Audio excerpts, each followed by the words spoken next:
국민일보 5월 6일자 신문을 보니까 백종원의 제자 제주도 연돈 코로나 속 놀라운 근황이라고 하는 기사가 있었습니다. 골목식당이라고 하는 프로그램을 통해서 돈가스 맛집으로 인정을 받은 집인데요. 코로나의 이 어려움 속에서도 그 인기가 식지 않는다는 그 기사였습니다. 기사를 읽어보니까 비가 오는 날씨였는데 우산을 쓰고 길게는 7시간씩 줄을 서야 저 돈가스를 먹을 수 있다고 합니다. 한 유튜버가 저 돈가스를 먹기 위해 가서 줄을 섰는데 대기줄이 끝나지 않아서 결국은 돈가스를 먹지 못했어요. 그래서 다음 날은 꼭 먹어야지 생각하고 새벽 6시에 가서 줄을 서서 기다리는데요. 도착해 보니까 깜짝 놀랄 만한 장면이 펼쳐집니다. 사람들이 텐트를 치고 밤새 노숙하며 가게 앞에서 기다리고 있었던 거예요. 밤새 저렇게 기다렸던 사람이 얼마나 많이 있었던지 아침 오전 7시가 되자 대기 번호마저 마감이 되어버립니다.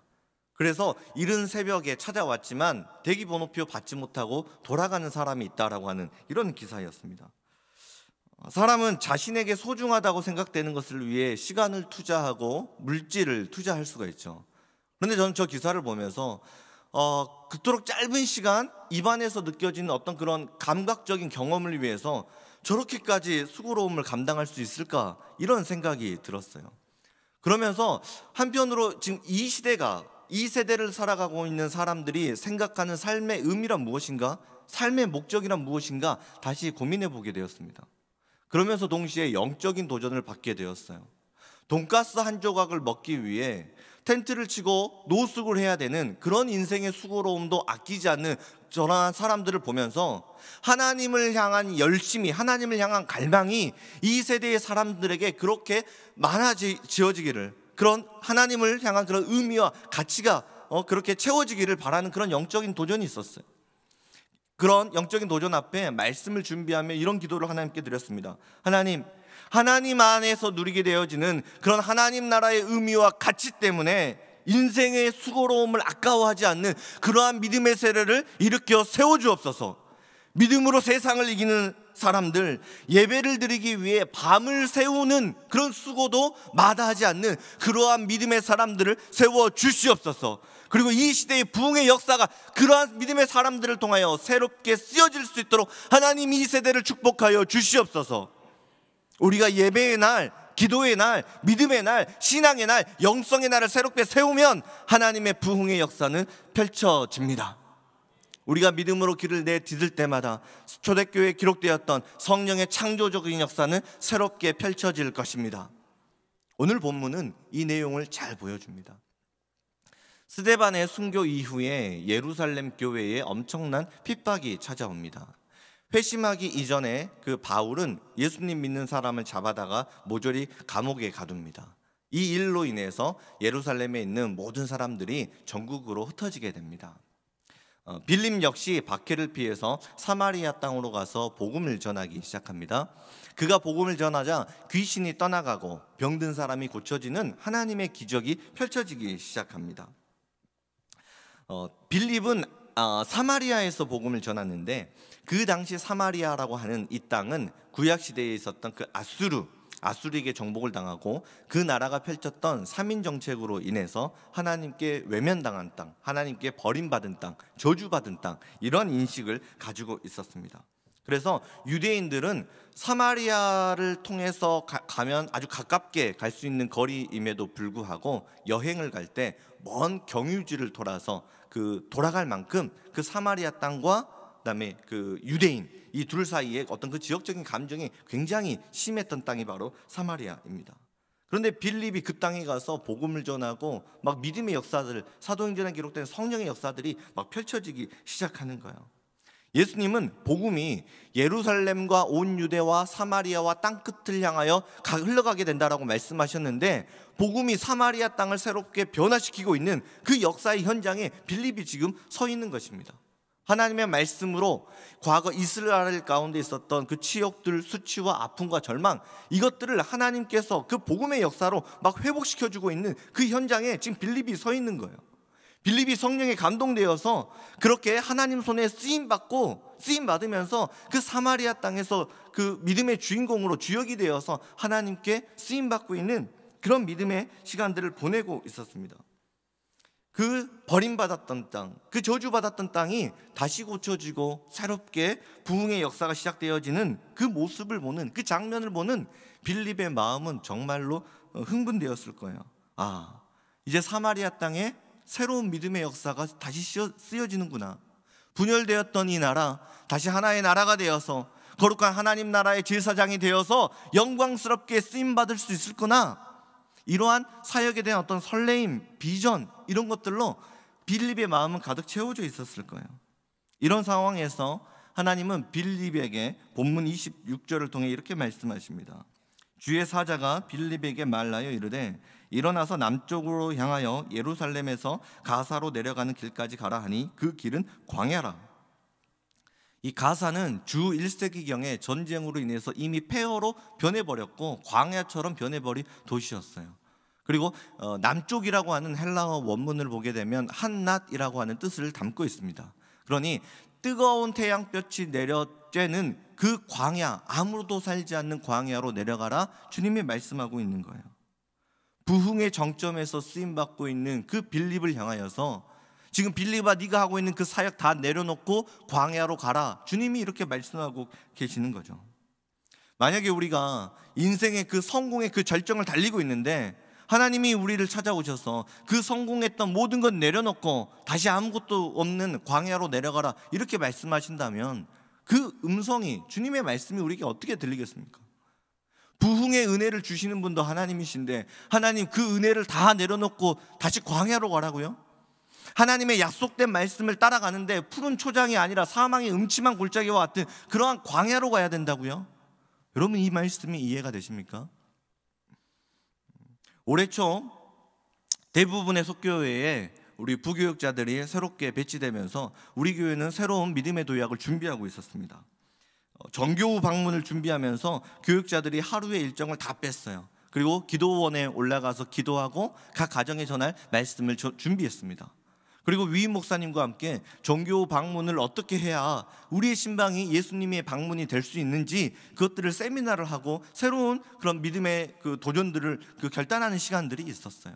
모든 준비를 마치고 함께 모여서 기도할 때 우리 마음 가운데, 아, 올해는 정말로 하나님이 이 정교우 방문을 통해서 우리가 이전에 경험해보지 못했던 뭔가 새로운 은혜를 우리 가운데 허락해 주시겠구나, 그런 설레임으로 우리의 교육자들의 마음이 이미 채워져 있었습니다.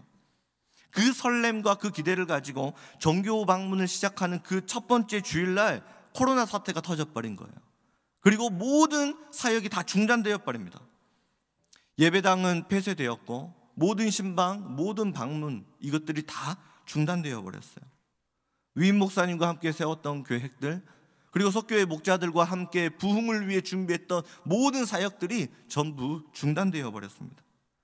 이 모든 것이 멈춰진 채 당회원만 모여서 코로나 이후 첫 번째 주일 예배를 드릴 때 우리 모두는 가슴 속에서 터져 나오는 그 가슴 아픈 눈물들을 참을 수가 없었어요.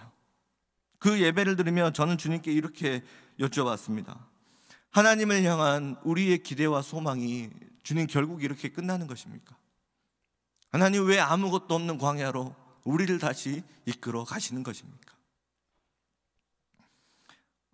그런데 기도를 하면서도 답답한 것은 하나님은 어떠한 이유를 설명하지 않으세요. 하나님이 우리를 광야로 이끌어 가실 때 어떠한 설명을 주지 않습니다. 갑작스럽게 광야로 우리를 몰아가시는데 그 이유를 전혀 알 수 없어요. 그래서 우리는 왠지 모르는 불안이 있고 두려움이 마음속에 생기는 것이죠. 광야에 가면 나를 도와줄 수 있는 사람이 아무도 없잖아요. 광야는 들짐승의 위협이 있어서 항상 위험한 곳이에요. 그 위험에 우리는 노출되어 있어야 돼요. 광야에 가게 되면 내가 감당해야 되는 인생의 수고로움이 너무나 많이 있다라고 하는 것이죠. 그래서 우리는 왜 말씀을 따라서 광야로 가야만 하는지 자꾸만 이유를 알고 싶어 해요. 하나님께 타당한 이유를 알려달라고 이야기를 하고, 그리고 어느 정도의 낙관적인 결과가 예상된 후에 그 땅을 가고 싶은 거죠. 그래서 하나님께 뜻을 알려달라고, 하나님께 계획을 알려달라고, 그러면 내가 그 길을 가겠다라고 그렇게 기도하지 않나요? 하나님의 말씀보다 내가 내 인생에서 감당하고 수고롭게 책임을 다해야 되는 그런 인생의 기회비용을 계산하는 순간이 있다는 것이죠. 성공의 가능성을 따져보고 가장 좋은 것이 어떤 것인지 저울질하기 시작해요. 시행착오를 겪을 수 있는 그런 가능성에 대해서도 염려를 합니다. 우리의 생각, 우리의 계획, 그 다음에 우리의 비전을 너무나 팽팽하게 붙잡고 있기 때문에 오히려 하나님의 계획, 하나님의 음성이 들려지지 않는 순간이 있다는 거예요. 그러나 이번 코로나 사태는 사람의 계획과 판단이 얼마나 보잘것없는 것인지를 극명히 보여주고 있어요. 우리는 우리 앞에 놓여져 있는 것이 무엇인지 알 수 없어요. 눈에 보이지도 않는 그 병균 하나에 전 세계가 그대로 주저앉아 버리는 이 모습을 우리는 지금 경험하고 있습니다. 급변하고 있는 이 세계의 정체 속에서 어떤 판단이 가장 좋은 판단인지 우리는 알 수 없다는 거죠. 그런데 사탄의 전략은 언제나 푸른 초장에만 하나님의 은혜가 있다고 우리를 속이는 거예요. 사망의 음침한 골짜기를 지나면 하나님이 우리를 사랑하는 것이 맞냐라고 질문하게 만들죠. 먹을 것이 없는 그 황량한 광야 속에 우리가 살아가게 되면 우리 인생을 향한 하나님의 계획하심이 있는지를 계속 물어보는 거예요. 그러나 사실 하나님의 입장에서 보면 푸른 초장이나 사망의 음침한 골짜기나 별반 다를 것이 없어요. 모든 것이 하나님의 것이고 모든 만물이 하나님의 말씀 앞에 순종하는데 하나님에게 문제가 될 수 있는 게 무엇이 있겠습니까? 믿음의 길이라고 하는 건 자기 중심적인 계획과 어떤 그런 확신 속에서 걸어가는 길이 아닙니다. 믿음의 길은 전지전능하신 하나님의 말씀을 따라 내딛는 걸음이에요. 그래서 언제나 하나님의 말씀이 중심이 되어야 되고 하나님이 이루실 일들에 대해서만 고민을 해야 합니다. 사람의 앞날은 하나님 손에 달려 있어요. 하나님의 인도하심을 받는 길이 가장 안전한 길입니다. 평탄한 길에도 위험은 있고요. 사망의 음침한 골짜기를 걸어간다 하더라도 그곳에서 우리를 건져주시는 하나님의 은혜와 하나님의 사랑은 여전히 존재합니다. 어떠한 길을 가느냐 하는 것보다 더 중요한 것은 그 길을 누구와 함께 걷느냐 하는 것이에요. 하나님의 말씀이 있는 곳에는 하나님의 동행하심이 약속되어 있습니다. 주님의 부르심이 있는 그곳에는 예수님의 승리가 보장되어 있습니다. 말씀이 있는 곳이 가장 안전한 것이고 또한 주님의 약속된 인도하심, 부르심이 있는 곳이 가장 영광스러운 땅이 됩니다. 빌립이 사마리아를 떠나야 된다라고 하는 것은 복음 전도자인 자신의 삶에 엄청난 기회를 등지는 그런 일이었습니다. 그런데 빌립은 자기 인생에 새로운 기회를 열어주시는 분은 하나님이심을 믿습니다. 그리고 하나님의 말씀을 따라서 그 모든 사역들을 다 내려놓고 광야로 믿음의 여정을 출발합니다. 그때 빌립에게 어떠한 일들이 기다리고 있었는지 본문 27절, 28절은 이렇게 기록합니다. 일어나 가서 보니 에디오피아 사람 곧 에디오피아 여왕 간다게의 모든 국고를 맡은 관리인 네시가 예배하러 예루살렘에 왔다가 돌아가는데 수레를 타고 선지자 이사야의 글을 읽더라. 27절에 기록된 일어나 가서 보니에서 이 보니라고 하는 헬라어 원문은 이두라고 하는 감탄사입니다. 말씀에 순종해서 모든 건 내려놓고 광야로 내려갔을 때 전혀 예상하지 못했던 그 어떤 장면을 목격했을 때 그 빌립의 마음을 그 감탄사로 표현한 것이죠. 아무도 없을 것 같았어요. 광야에 가면 할 일이 없을 줄 알았어요. 그런데 광야에 가보니까 에디오피아의 네시를 만나게 됩니다. 지금으로 표현하면 어떤 재무장관 정도 되는 그런 유력한 정치이사를 그 광야에서 만나게 되는 거예요. 그리고 그 정치인이, 그 유명한 사람이, 그 유력한 사람이 또 그 광야에서 선지자 이사야의 그 말씀을 계속 읽고 있었습니다. 하나님은 에디오피아 네시에게 복음을 전하기 위해 빌립을 광야로 이끌어 가셨던 거예요. 이 모습을 보며 빌립은 놀라움을 감출 수 없었던 거죠. 하나님의 말씀이 있는 곳에 여호와 이레의 준비된 축복이 있구나. 하나님의 부르심이 있는 그곳에 하나님의 계획하심이 있는 거구나. 빌립은 감탄하고 있어요. 하나님의 일하심에 감탄하게 되는 이러한 믿음의 감탄사가 우리의 삶에 일어나야 되지 않겠습니까? 상황을 계산하고 어떤 조건을 따졌을 때 때로는 이해가 되지 않고 때로는 받아들이기 어려운 그런 시간들이 있어요. 그러나 믿음의 자리에 서게 되면 하나님의 계획은 드러나기 시작합니다. 순종의 자리에 나아가면 하나님의 은혜를 만나게 되는 거예요. 그래서 그때 그 믿음의 자리, 그 부르심의 자리, 그 순종의 자리에서 우리는 하나님의 일하심과 하나님의 역사와 성령의 권능을 감탄하게 되어지는 은혜를 누릴 수 있습니다. 제가 신대원 동기들과 이야기를 해보면요, 지금 이런 상황 속에서 우리 교회가 40일 날을 세우는 특세를 한다고 하니까 다들 고개를 저어요. 현일아, 그게 되냐? 그게 가능해? 그러면 저는 그때마다 이렇게 대답합니다. 좀 어려워. 물론 어렵지. 어려운 부분이 있지. 그런데 내가 생각할 때는 안 되는 일인 것 같은데, 나는 하나님에게는 불가능한 일이 없다고 믿어. 믿음은 하나님께 순종하고 최선을 다해서 달려가는 거야. 그렇게 달려가다 보면 어느 순간 하나님의 계획은 이루어져 있고, 그렇게 삶의 자리를 되돌아보면 이 모든 것이 하나님의 은혜였고 하나님의 섭리였음을 깨닫게 되고 믿음으로 감탄하게 되는 그날은 반드시 찾아올 거야. 그래서 우리는 그 날을 기대하고 설레임으로 기다리며 우리 교회는 새벽에 모여서 기도하고 있어. 할렐루야. 사마리아의 부흥을 뒤로 하고 광야로 걸어가 말씀에 순종해서 광야의 길을 떠났을 때 빌립의 마음이 아마 그러지 않았을까, 그러한 기대감이 있지 않았을까 묵상되었어요. 분명한 것은 하나님을 신뢰하고 믿음으로 순종했던 빌립에게 하나님은 그동안 감추어져 있었던 하나님의 계획을 보여주셨어요. 말씀에 순종해서 나가보니까 유력한 정치인을 만나게 되었습니다. 순종의 걸음을 내딛자 그 모든 것들이 정확한 타이밍에 마치 토끼밤니가 이렇게 맞물려 돌아가는 것처럼 모든 것이 정확하게 맞물려 돌아가기 시작합니다. 그때부터 빌립의 인생에 일어나는 모든 사건은 우연히 존재하지 않아요. 그 모든 일들은 하나님의 섭리와 하나님의 계획하심이었습니다. 만약에 빌립이 순종하지 않았다면 결코 경험할 수 없었던 은혜였어요.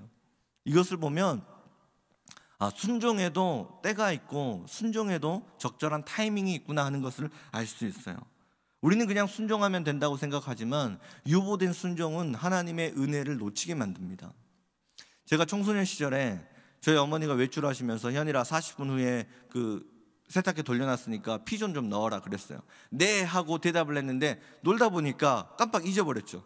놀다가 갑자기 이거 피존 넣어야 되는데 생각이 나서 세탁기를 보니까 다 세탁이 끝나고 이제 건조하고 있더라고요. 그래서 제가 일시정지를 누르고 거기다가 이제 피존을 부었어요. 그렇게 세탁이 끝나고 나니까 빨래에 얼룩이 남더라고요. 어머니가 외출하고 돌아오셔서 정말 뭐 하나 시켜놓으면 제대로 하는 게 없다고 막 야단을 치시더라고요. 그런데 그런 일들이 한 두어 번 더 있었거든요. 그래서 이제 야단 맞는 게 싫어가지고 한 번은 빨래를 버렸다가 더 크게 야단을 맞은 적도 있었어요. 저는 어머니 말씀에 순종을 하기는 했지만 잘못된 타이밍이 오히려 일을 망쳐버린 거죠. 모든 것은 적절한 반응에 맞물려서 완성됩니다. 때에 맞는 행동이 있고 때에 맞는 순종이 있어요. 우리는 지금 나를 세우는 40일의 시간을 걸어가고 있습니다. 지금은 하나님 앞에서 우리 각자가 우리의 영성, 우리의 신앙을 다시 점검하고 일으켜 세워야 되는 시간입니다. 하나님의 말씀 앞에 반응하는 우리의 영적인 그 반응 속도가 어떤지를 다시 점검해 보는 거예요.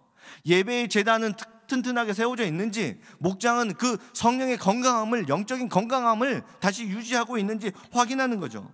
우리의 삶과 신앙생활에 예리한 파수꾼의 날을 세우면 이 위기의 시간을 복음의 기회로 만들 수 있습니다.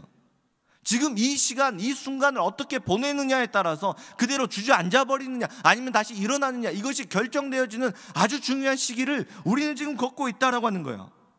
지금 우리에게 필요한 것은 하나님 말씀에 민감하게 반응하는 영적인 반응 속도입니다.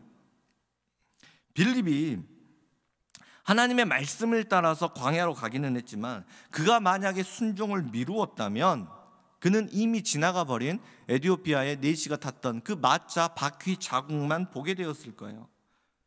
빌립의 삶이 있듯이 그 4시에게도 그의 인생이 존재합니다. 이 둘의 교차 지점이 이 하나로 만나기 위해서는 정확한 타이밍이 필요해요. 에티오피아 4시가 예루살렘에서 예배하고 돌아갔던 그 시간과 빌립이 광야로 내려가서 그 둘이 정확히 만났던 이 정확함, 이 교착됨의 그 시간들은 그 때에 맞는 순종이 있었기 때문에 가능했다라고 하는 거예요. 빌립이 하나님의 부르심에 반응을 하자 하나님의 역사가 기다리고 있었습니다. 하나님이 우리에게 무엇인가를 말씀하시고 또 때로는 순종의 자리를 말씀하실 때 그 뒤에는 반드시 여호와 이레의 축복이 준비되어 있습니다. 우리는 그 사실을 믿고 믿음으로 순종하고 믿음으로 부르심의 자리로 걸어가는 것이죠. 빌립은 하나님의 말씀 앞에 이렇게 주저하지 않는 그런 담대한 심장을 가진 성령의 사람이었어요. 그는 하나님의 말씀 앞에 아주 남다른 태도 하나를 보여주는데, 저는 이 장면에서 빌립에게 아주 큰 영적인 도전을 받았습니다. 본문 29절 30절이에요. 성령이 빌립더러 이르시되 이 수레로 가까이 나아가라 하시거늘 빌립이 달려가서 선지자 이사야의 글 읽는 것을 듣고 말하되 읽는 것을 깨닫느냐. 성령님은 빌립에게 수레로 가까이 가라 말씀하셨어요. 그런데 빌립은 뛰어갑니다. 달려가는 거예요. 하나님이 말씀하시는 것 이상을 해냈던 사람이에요. 영적인 반응 속도가 아주 빠릅니다. 이것이 바로 성령의 사람들이 갖는 특징이라고 하는 거죠. 성령의 사람들은 단지 어떤 의무, 역할에 갇혀 있지 않아요. 성령님이 우리 마음을 사로잡으시면 해야 할 일들이 하고 싶은 일들로 바뀌어지는 것이죠. 누가 시켜서 억지로 하는 일이 아니라 내가 하고 싶어서 창조적인 하나님의 역사를 계획하고 기획하고 그것을 만들어가고 이루어가는 그런 일들이 될 수 있어요. 이러한 성령의 역사를 통해서 하나님의 믿음의 세계는 펼쳐지기 시작합니다. 누구도 다윗에게 성전을 지어야 된다 이 마음을 강요한 사람이 없어요. 누구도 다니엘에게 사자에게 이렇게 먹힐 수도 있는 그 위협 속에서 기도를 멈추면 안 된다 이것을 시키지 않았어요. 강요하지 않았어요. 누구도 마리아에게 향유 옥합을 깨뜨려서 예수님을 섬겨야 된다 억지로 떠민 사람이 없었죠. 하지만 이 사람들은 오직 십자가에 달려 죽기까지 우리를 사랑해 주셨던 그 예수 그리스도 하나님의 은혜에 사로잡히고 성령 하나님의 기름 부으심에 감동되어서 기꺼이 자신의 삶을 하나님 앞에 드리고 헌신했던 믿음의 사람들이었어요. 그리고 이러한 믿음의 하나님의 사람들을 통하여서 하나님 그 시대를 변화시키시고 복음의 그 부흥의 역사를 불러 일으키셨습니다. 빌립은 성령님이 가까이 가라고 말씀하셨을 때 기꺼이 달려갈 수 있는 성령의 사람이었습니다.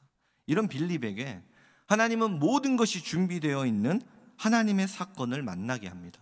본문 31절과 35절이에요. 대답하되 지도해 주는 사람이 없으니 어찌 깨달을 수 있느냐 하고 빌립을 청하여 수레에 올라 같이 앉으라 하니라. 빌립이 입을 열어 이 글에서 시작하여 예수를 가르쳐 복음을 전하니. 에티오피아의 내시는 이사야의 기록된 그 예수님에 관련된 예언의 말씀을 읽었지만 이해할 수 없었습니다. 그래서 먼 여정을 떠나면서 계속 말씀을 읽고는 있지만, 그런데 문제는 이 말씀을 해석해 줄 수 있는 사람이 없었다라고 하는 거예요.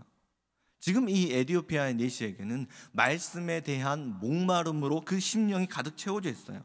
그런데 그 목마름이 아주 극에 달했을 때 하나님이 성령님이 빌립을 광야로 보내서 그를 만나게 하셨던 거예요.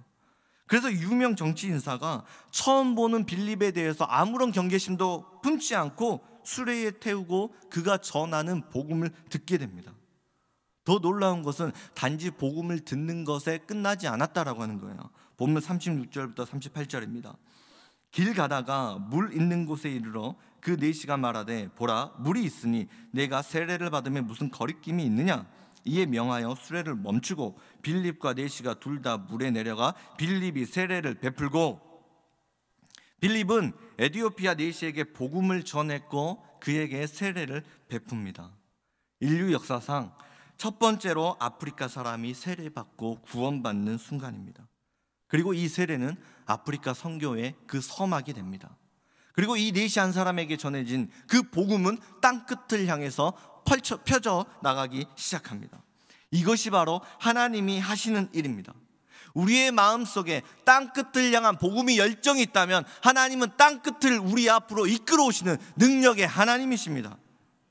만약에 빌립이 자신이 가진 열정을 가지고 아프리카 선교에 헌신을 했다면 그것은 한낮에 광야로 가는 일과는 비교할 수 없을 정도로 고된 여정이 되었을 거예요. 그런데 빌립이 하나님의 말씀에 순종하고 그 부르심의 자리로 나아가니까 하나님께서 땅의 끝을 이끌어다가 빌립의 앞에 두셨습니다. 만약에 노아가 방주를 만들고 나서 방주에 태울 그 한 쌍의 모든 동물들을 이렇게 잡으려고 돌아다녔다면 홍수가 터지기 전에 아마 스트레스로 그의 머리가 먼저 터져버렸을 것 같아요. 호랑이를 밖에서 보고 겉으로 보고 이게 암컷인지 수컷인지 어떻게 눈으로 보고 판단을 할 수 있겠어요? 목숨 걸고 호랑이 2마리 다 잡았는데 둘 다 수컷이면 이건 뭐 답이 없죠. 그런데 노아가 세상이 비웃었던 그 하나님의 말씀에 순종하니 만물이 그 하나님의 말씀을 가진 자 앞에 나와 순복합니다. 말씀에 순종했더니 모든 동물이 암수 한 쌍씩 짝을 지어 노아의 방주 앞에 나와 줄을 지어 탑승하기 시작합니다. 이것이 믿음의 선진들이 세상을 이기며 승리하며 살아갔던 삶의 방법이었습니다. 하나님의 부르심에 순종하면 준비된 시대를 만나게 됩니다. 자석을 보면 N극이 있고 S극이 있잖아요. 같은 극끼리는 막 밀어내버리고 서로 다른 극이 있으면 끌어당기는 모습을 보게 됩니다. 영적인 원리도 이와 비슷한 것 같아요. 우리가 때로는 발벗고 이루기 위해서 애를 쓰며 달려갔는데 때로는 그러한 열심들이 노력들이 우리의 삶을 자꾸만 밀어내는 것 같은 이런 경험을 할 때가 있죠. 그런데 우리가 하나님의 말씀에 순종하고 우리의 마음이 주님의 마음과 연합되어 있으면 그때부터는 우리가 가는 곳마다 하나님이 준비해 놓으신 축복이 저절로 따라붙게 됩니다. 빌립은 믿음의 길을 걸어갈 때 어떤 것에 더 많은 유익이 있는지 계산하지 않았습니다. 단지 하나님의 말씀을 믿었고 순종으로 반응했고 하나님의 일하심에 믿음으로 감탄했습니다. 빌립의 마음이 그 땅 끝을 향하자 하나님은 그 땅의 끝을 빌립 앞으로 이끌어 오셨습니다. 우리 마음 가운데 복음을 향한 열정이 있다면 하나님은 복음으로 충만한 시대를 우리 앞으로 이끌어 오십니다. 부흥에 대한 비전이 솟구쳐 오르면 하나님은 부흥의 시대를 우리 앞으로 이끌어 오십니다. 하나님 말씀에 믿음으로 반응하면 하나님이 친히 준비해 놓으신 그 믿음의 시대를 만나게 됩니다. 하나님의 부르심에 순종하면 거칠고 황량한 광야 한복판에서도 하나님의 계획을 만나게 됩니다. 광야에서도 하나님의 계획은 여전히 존재합니다. 기도하겠습니다. 하나님, 우리의 삶이 때로는 광야처럼 외롭고 때로는 거칠고 매서운 바람 앞에 움츠러질 때도 있지만 그러나 주님은 광야에서도 여전히 우리를 향한 신실한 계획을 갖고 계심을 알게 하시니 감사합니다. 하나님의 말씀이 가르치는 곳에 우리의 인생의 방향이 있음을 선언하며 나아갑니다. 우리의 미래에 어떤 계획도 기준 삼지 않고 오직 하나의 기준, 하나님의 말씀이 있는 곳을 향해 달려갈 수 있는 믿음을 허락하여 주옵소서. 주님의 약속의 말씀이 있는 곳에 우리의 마음이 있게 하여 주시고 하나님의 시선이 멈추는 곳에 우리의 시선이 고정되게 하여 주옵소서. 주님의 마음과 눈물이 있는 곳을 향해 걸어갈 때마다 땅의 끝을 이끌어 오시는 하나님의 준비된 시대가 우리 앞에 펼쳐지도록 인도하여 주옵소서. 만물이 하나님의 말씀을 가진 자 앞에 순복하게 되는 그 거룩한 영광을 보게 하여 주옵소서. 이 모든 말씀 예수님 이름으로 기도드립니다. 아멘.